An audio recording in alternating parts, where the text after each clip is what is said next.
morning, I'm Maiki Oreta and you're watching Business 360, where we break down the numbers, connect the dots, and give you the developments and the insights you need to navigate, adapt, and lead. Let's dive right in. The country's bad loans climbed to a 9-month high in August, sparking questions about consumer and business stability. Analysts expect 2 more 25 basis point rate cuts from the Bangko Sentral as policymakers move to keep the economy on track. And China threatens to hit back if U.S. President Donald Trump pushes through with his 100% tariff threat. First, let's take a look at how global financial markets performed overnight. U.S. stocks tumbled last Friday. President Donald Trump rattled markets with his new threats against China. In a post on Truth Social, Trump warned of a massive tariff hike on Chinese imports after Beijing tightened export controls on rare earth minerals. China supplies more than 90% of the world's processed rare earths, crucial for electric vehicles, aircraft engines, and military radars. Analysts say a reignited trade war between the world's 2 biggest economies could again upend global supply chains and add pressure to already fragile markets. Market reaction is a reaction to President Trump. But the uncertainty going forward is, it's been heightened. They have to work together. So U.S. and China, in terms of international trade, we depend on each other. So at some point, we're going to have to reach an agreement and we're going to have to continue to negotiate. I think today is a hiccup, but it does tell us that maybe negotiations are not going very well, and it may extend into 2026. Liberation Day was April 2nd, early April, right? We had kicked the can down the road earlier. It was July 9th and then August 1st, and now it seems to be indefinite, and that is a worry for the markets. The Dow Jones Industrial Average down 2%, the S&P 500 down by almost 3%, and the Nasdaq dropped over 3.6%. Now, in Europe, markets also closed lower. London's FTSE shed 0.9%, while both Germany's DAX and France's CAC 40 each lost about 1.5%. Here at home, bad loans are creeping up again, with the banking sector's non-performing loan ratio rising to a 9-month high in August. Data from the Bangko Sentral ng Pilipinas shows gross NPL ratio climbed to 3.5% in August, up from 3.4% in July, though slightly lower than 3.59% a year ago. This marks the highest level since November 2024, when it stood at 3.54%. Loans are classified as non-performing when they remain unpaid for at least 90 days after the due date, a sign that some borrowers are struggling to meet their obligations. Analysts say that the slight increase shows some pressure on household and business cash flows, but adds that lower interest rates and a stronger economy could help keep bank risks under control in the coming months. Now, the Bangko Sentral ng Pilipinas is expected to deliver 2 more rate cuts until early next year, after its governor struck a dovish tone on growth and sentiment. This follows last week's surprise 25 basis point cut, which brought the key policy rate down to a 3-year low of 4.75%. The SP Governor Eli Remolona Jr. said that the decision reflects weakening business confidence amid the widening flood control corruption scandal. Economists Miguel Chanco and Nikita Gupta of the Pantheon Macroeconomics say they disagreed with Remolona's earlier claim of a sweet spot for the economy in August. With sentiment now eroding further, they expect another 25 basis point cut in December and a second one in the first quarter of 2026. This would bring the policy rate down to 4.25%, its lowest level in over 3 years. Now, they say that level could help stabilize confidence, but only if the government moves decisively to restore trust and to accelerate reforms. Now, the Philippine Stock Exchange is pushing back hard after online posts falsely claimed trillions in market value were wiped out. In a statement, the PSE called the claim of 5 trillion pesos in losses since December 2024 preposterous. Official data shows domestic market capitalization at 14.29 trillion as of October 10, down just 273 billion or 1.9% from late last year. Including foreign listings, total market cap fell 887 billion pesos, or 4.4% over that same period. The PSE says that the false post was clearly aimed at shaking investor confidence, stressing that accurate information is crucial as markets grapple with uncertainty and political noise. The Asian Development Bank warns that right-of-way problems continue to stall the country's biggest infrastructure projects, including those funded by foreign aid. ADB Philippines Country Director Andrew Jeffrey says the issue is most difficult in densely populated areas like the Clark region, where the ADB-funded Malolos-Clark Railway still faces land valuation disputes. He notes, however, that these challenges are not unique to the Philippines.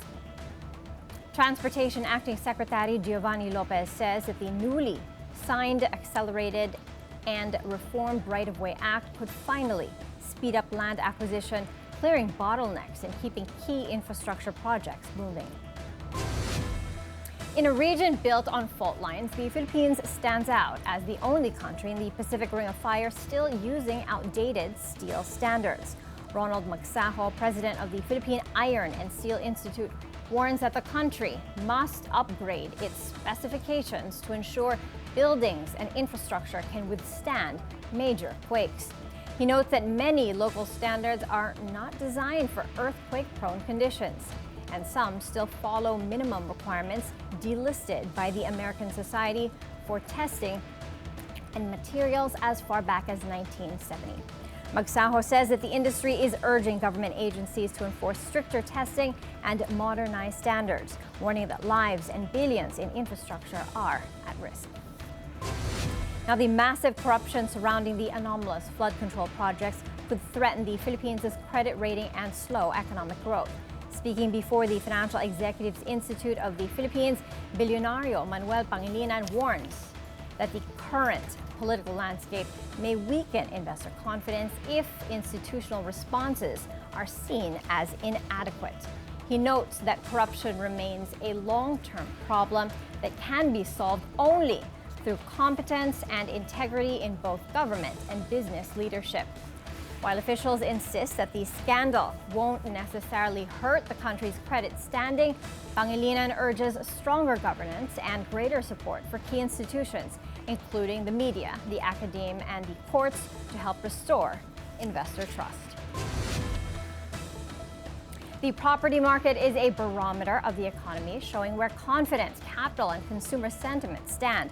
Right now, we're seeing a mixed picture. Lower interest rates are breathing life into demand, but the widening corruption scandal is shaking investor trust. Office leasing remains steady, residential sales are rising, and REITs are recovering. But high-end real estate is starting to slow. Today, we're joined by Lichu Property Consultants CEO David Lichu to put all of these trends into context. Hi, David, and thanks for being here with us. Thank you for having me, Maiki. Okay, so David, let's start with a macro check. Can you give us a quick snapshot of where the property sector stands now across key segments, commercial, residential, and REITs? Sure. Well, first REITs, we missed that big run of Robinson's REIT. It went from 3 pesos to 7 pesos. That would have made a lot of free money printed for investors. And I think other REITs will follow, like MREIT should be doing quite well after this round.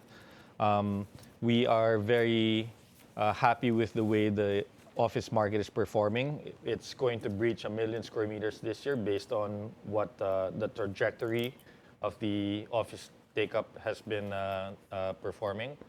And the problem area is still the condo market in the middle sector, although it seems to be stabilizing. There's still about 31 months of supply. It's down from 40-ish a few months ago. So, and how this happened is that developers have cut down on prices, some as much as 30%. And the market, the buyers all responded favorably to that. The rents continue to fall, and in the condo sector, and I suggest to people to take advantage of this situation by renting long-term for condo market. Mm-hmm. You mentioned, some still growth in the residential middle market. You said that wasn't doing too well. Is this an affordability issue? It's an affordability issue because this middle class sector is really the one hit by the inflation rates, by interest rates, and loss of jobs and cost-cutting measures of companies. But that should recover because the remittances and BPO jobs continue to grow. Okay. Yeah. Talking about investor confidence, after 4 straight cuts by the BSP, interest rates are at a 3-year low at 4.75%. Yeah. Projected to even go lower. Another cut, another 25 bips cut in December, and another one in the first quarter of 2026. It just goes to show how growth is anticipated to slow. The BSP says GDP may fall short of target. That's 5.5 to 6.5% for the full year. In the midst of all of this, what's keeping the real estate sector steady? What's propping that up? It's still more jobs coming to the Philippines because of the BPO sector. If you look at total leasing, about 900,000, almost 1 million square meters of office space in the first 3 quarters of this year is amazing. And that's just a reflection of how long-term confidence companies have for Philippines. And a very large chunk of the activity in leasing is about upgrading offices from old buildings to new ones. So we're seeing a lot of companies consolidating and relocating to newer buildings because rents are cheap there. Mm-hmm. And there's a flight to quality as they shift out of the old ones and into the newer ones. Yeah. Okay. Let's talk about the impact of this corruption scandal because that's been making headlines. Yeah. Consistently. The BSP says that the flood control corruption scandal has weakened both business confidence and it's also delayed expansion plans. Are you seeing that hesitation spill into the demand for property? Yeah, I think this will be a temporary issue. As you know, as we've said many times, this kind of money is a very big, it goes quite a lot to real estate transactions. And that has slowed down a lot because of this corruption. So a lot of people are lying low. And I think the response of many sellers is to be more realistic. So the gap between buyers and seller are actually the narrowest the lowest it's ever been in a long, long time. Okay. Yeah. So you're seeing hesitation spill over into the demand for leasing and project launches as well? Yeah. I think developers are also being very cautious about new launches. Yeah, but sellers continue to hold us. So even though the transaction volumes are lower, much lower, the prices continue to hold because sellers continue to want a certain level of pricing. Mm-hmm. How much volume, how much of the demand was due to, in the property sector, do you think was because of corruption, David? Very hard to say. Hard to pinpoint, but give us a temperature check. My ballpark, 25%, 30% of transactions, probably as much as that. Okay, yeah. That's a pretty high number. It's a very large number. I mean, if you think that government spending is 5 trillion pesos a year, and let's just say corruption money is 30% only. That's 1.5 trillion pesos flowing into the economy, and a large chunk of that will go into real estate.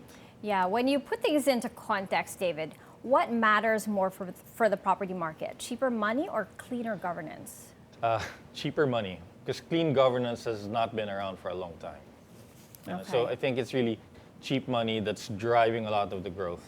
Okay. And that's been the case for all around the world, I should say, not just here. On something to look forward to, on capital reform and possible foreign direct investments. For years, the Philippines has been one of the most restrictive markets in Asia when it comes to land ownership and foreign participation. But that's now changing. We just inked the 99-year lease law that was inked on September 3rd. So foreigners can invest land up to 99 years. Replacing the old 50 plus 25 model. How transformative do you think this is going to be? It has a lot of potential to bring money into the Philippines, Maiki. We're all waiting for the implementing rules and regulations. And what I would really hope for is they make the IRRs very flexible for foreigners. There's one issue about safeguarding capital and land, and there's another thing about spurring development. So we just have to find the middle ground for those two extremes. Yeah, okay. On another front, high net worth individuals, what are they doing now? Where are they parking their cash? They are moving money out. They're moving money out. Because of all the issues that are going on, everyone's looking for a plan B or a plan C. Okay. I do think that comes back. Yeah. Yeah. Last question, outlook. As we head into the first half of 2026, as we finish off this fourth quarter, what's your outlook? How are things shaping up? Do you think the momentum that we've seen as of late is going to continue, maybe even pick up, given that interest rates are projected to go lower twice, one more this year and another in the first quarter of 2026? I think chaos will continue to prevail, both locally and internationally. But we just have to do and remind ourselves about one thing. The BPO industry will continue to expand. As the world goes into crisis, more jobs will come to Philippines and India. And that's driven by this massive cost cutting that global companies need to do because things are so uncertain. Second is that the remittances will continue to enter the market, and the strongest kick happens in the next 5 months, from November all the way through February. Why is that? Why is the strongest kick? Christmas, shopping, a lot of people coming back, and then you've got this new layer of the EDCA sites, the geopolitics that's going on between U.S. and China will make the EDCA sites more valuable for the U.S., meaning more foreign visitors from the U.S. coming to Philippines in the thousands. Okay, well, something to look forward to. Thank you so much for your time, David Lee Chu, CEO of Lee Chu Property Consultants. Thank you. We're taking a quick break. Please stay with us as we dive deep into the numbers and the narratives that matter most to your bottom line.